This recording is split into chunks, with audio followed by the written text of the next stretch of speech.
ভারতীয় জনতা পার্টির বাগবাসা মণ্ডলের অন্তর্গত ৩০ নং বুথ এলাকায় ভারতীয় জনতা পার্টির এক কার্যকর্তা বনমালী নাথের বাড়িতে ভারতীয় জনতা পার্টির একটি যোগদান সভা অনুষ্ঠিত হয়।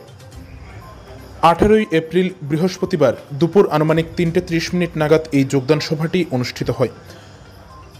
উত্তর ত্রিপুরা জেলার ৫৫ বাগবাসা বিধানসভা কেন্দ্রের অন্তর্গত ভারতীয় জনতা পার্টির বাগবাসা মণ্ডলের অন্তর্গত ৩০ নং বুথের ৪ নং ওয়ার্ডের ভারতীয় জনতা পার্টির এক কার্যকর্তা বনমালী নাথের বাড়িতে এই যোগদান সভায় ৮ পরিবারের ৩৫ জন ভোটার সিপিআইএম দল ত্যাগ করে ভারতীয় জনতা পার্টিতে যোগদান করে, যেখানে নবাগতদের ভারতীয় জনতা পার্টিতে বরণ করে নেন দলীয় পতাকা দিয়ে বাগবাসা বিধানসভা কেন্দ্রের বিধায়ক যাদবলাল দেবনাথ, ভারতীয় জনতা পার্টির উত্তর ত্রিপুরা জেলার সভাপতি কাজল দাস মহোদয়।